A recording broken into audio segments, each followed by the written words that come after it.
వారంకు 2-3 రోజులు నేను మీతో పాటు ఇక్కడే ఉంటా. కొంచెం రాష్ట్ర స్థాయిలో పార్టీ పని చేయాలి కదా. నేను కూడా పెద్దసార్కు కేసీఆర్కు నేను కూడా కొంత భుజం ఆనిచ్చి నిలబడాలన్నా వద్దా? నేను మళ్ళీ మన ప్రభుత్వం తెచ్చుకోవాలన్నా వద్దా? సో అందువల్ల కొంత పార్టీ పని చేసుకున్నా తప్పకుండా వారంకు 2 రోజులు 3 రోజులు వచ్చి నేను మీకు కూడా అందుబాటులో ఉంటా. సర్పంచులు ఉప సర్పంచులు ఒక వాట్సాప్ గ్రూప్ పెట్టుకున్నాం మనందరం. నేను కూడా ఉన్నా అందులో. నేను రేపు వచ్చేది ఉంటే ఇవాళనే మీకు మెసేజ్ వస్తుంది. రేపు సార్ వస్తుంది సిద్దిపేటకు, నా ప్రోగ్రామ్ ఈ మండలం చిన్నకోడూరు పొద్దుగాల పోతాడు, మధ్యాహ్నం ఆఫీస్లో కూర్చుంటాడు అని మీకు మెసేజ్ వస్తుంది. మీకు మీ ఫోన్లో చూసుకుంటే నా ప్రోగ్రామ్ తెలుస్తుంది. చూసుకొని మీకు ఏదైనా నన్ను కలవాల్సిన పని ఉంటే, మీకు ఏదైనా అవసరం ఉంటే ఒట్టిగా రమ్మని అన్న, అవసరం ఉంటే రండి, కూర్చోండి. ప్రభాకర్తో కానటువంటి పని ఉంటే నా దృష్టికి తీసుకురండి. ఇంకా ఏదైనా అత్యవసరం ఉంటే ఊర్లో ఎవరికైనా ఆపద పడ్డది, దవాఖానో పోలీస్ స్టేషనో ఇంకేదన్నా మీతో కాని పని ఉంటే నాకు ఒక చిన్న మెసేజ్ పెట్టండి. తెలుగులో రాసినా సరే ఇంగ్లీష్లో రాసినా సరే 4 ముక్కలు పడేయండి. నేను ఏ మీటింగ్లో ఉన్నా ఆ పని చూసుకొని మళ్ళీ మీకు 5-10 నిమిషాల్లో ఫోన్ వస్తుంది మీకు. సో అట్లా ఏ అవసరం ఉన్నా నేను చేసి పెడతాను. చక్కగా ఒక కుటుంబం లాగా పనిచేద్దాం. మనం అందరం కూడా ఒక ఫ్యామిలీ. మీరు ఒక పదవిలో ఉన్నారు, నేను ఒక పదవిలో ఉన్నా. మరి ఇద్దరి బాధ్యత ఏంటి? మీరైనా నేనైనా ప్రజలకు సేవ చేయడమే మన బాధ్యత. మీకు మంచి పేరు రావాలి, నాకు మంచి పేరు రావాలి. మన ఇద్దరం కలిసి ప్రజలకు సేవ చేయాలి.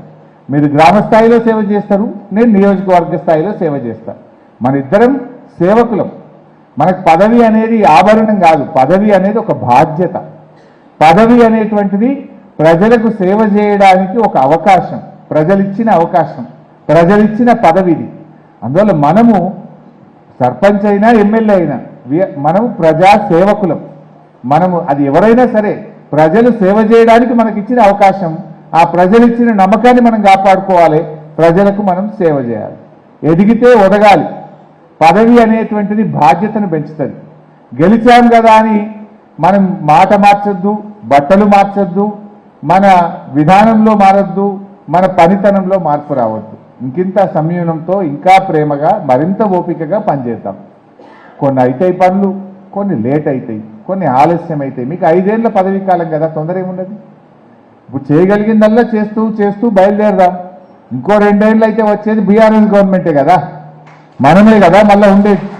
ఏమన్నా మిగిలిపోయేవి ఉంటే లాస్ట్ 2-3 ఏళ్ళు దంచేద్దాం. అయిన కాడికి ఇప్పుడు చేద్దాం. ఇంకేదైనా మిగిలిపోయినవి ఉంటే చివరి 2-3 ఏళ్ళు దంచేద్దాం. మీరు ఉంటారు కదా, మీరు ఎక్కడ పోతారు? వచ్చేది బీఆర్ఎస్ గవర్నమెంటే. అందువల్ల మీరు ఎక్కడ కూడా ధైర్యం కోల్పోద్దు. ప్రజలకు కూడా మనం స్పష్టంగా చెప్పాలి, పరిస్థితిని వివరించాలి. ఇగో ఇది ఇప్పుడు చేస్తా, ఇది మళ్ళీ ఏడాది చేస్తా, ఇది మళ్ళీ చేస్తా, మంచిగా వివరించి చెప్పండి. దయచేసి ఎక్కువ తక్కువ ఇబ్బందులు ఉంటాయి నాకు తెలుసు.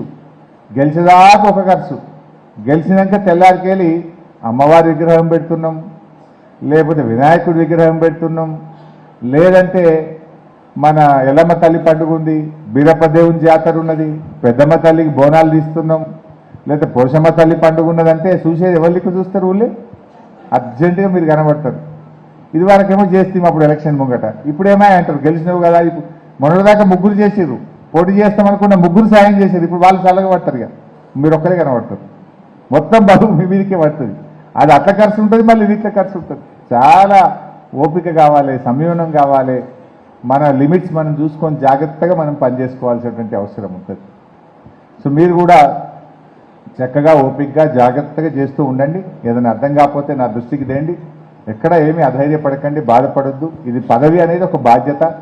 మంచి పేరు తెచ్చుకుంటే ఇప్పుడు ఇంతమంది డయాస్ మీద మాట్లాడేది మీరు చూసింది కదా.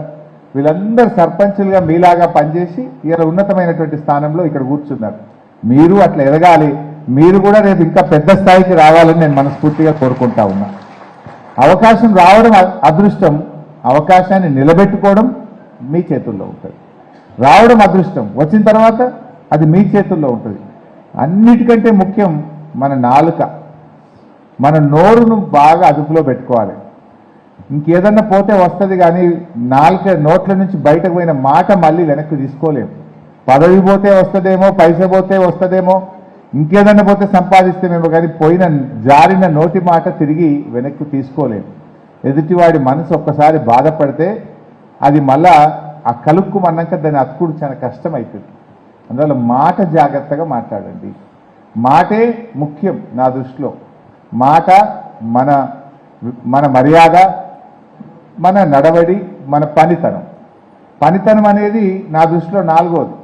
ముందు మాట, నడవడి, మన మర్యాదలే అన్నిటికంటే ముఖ్యమైనది.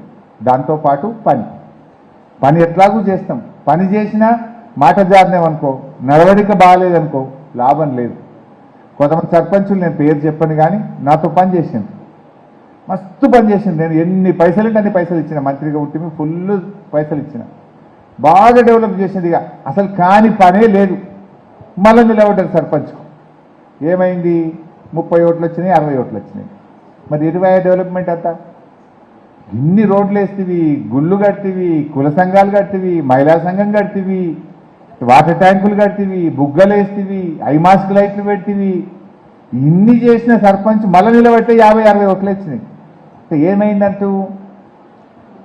నీ నడవడిక దెబ్బతిన్నది, నీ మాట ఎక్కడో పోయింది, నీలో ఒక అహంకారం అనే ఒక మార్పు వాళ్ళు చూసిండ్రు. నువ్వు ఎంత డెవలప్మెంట్ చేసినా బండకేసి కొట్టింది. అందువల్ల మాట, మర్యాద, నడవడిక అనేది చాలా చాలా ముఖ్యమైంది. ఇందాక రవీందర్ రెడ్డి అన్నాడు నమస్తే నమస్తే అనగానే అబ్బా నేనేమైపోయినా అనుకోవద్దు. అది ఒక నెగటివ్గా చెప్పొద్దు కానీ ముళ్ళ కిరీటం లాంటిది. పదవి అనేది అందరికీ జవాబుదారీతనం ఉంటుంది. మనకు వీఆర్ మోర్ రెస్పాన్సిబుల్. నిన్నటిదాకా నీ భార్య పిల్లలకు, నీ భర్త పిల్లలకు ఎంత టైం ఇచ్చినావో రేపటి నుంచి అంత ఇయ్యలేవు. నువ్వు ఇంట్లో కొడుకు జ్వరం వస్తుంది కానీ నీకు పదవి బాధ్యత ఉంది కనుక కొడుకు జ్వరం వచ్చినా నువ్వు పోయి పని చేయాల్సి వస్తుంది. కొన్ని సందర్భాల్లో తప్పదు. ఊళ్ళో ఎవరికో యాక్సిడెంట్ అయింది, ఊళ్ళో ఎక్కడ కులం ఏదో పండుగ ఉన్నదంటే కొడుకు జ్వరం వచ్చినా నువ్వు పని చేయాల్సి వస్తుంది. అట్లాంటి సందర్భాలు వస్తాయి ఇప్పుడు పదవిలో. ఇంట్లో భార్యకు జ్వరం ఉంటుంది, మనం పని చేయాల్సిన పరిస్థితి ఏర్పడుతుంది. అంటే పదవిలో అట్లాంటి కొన్ని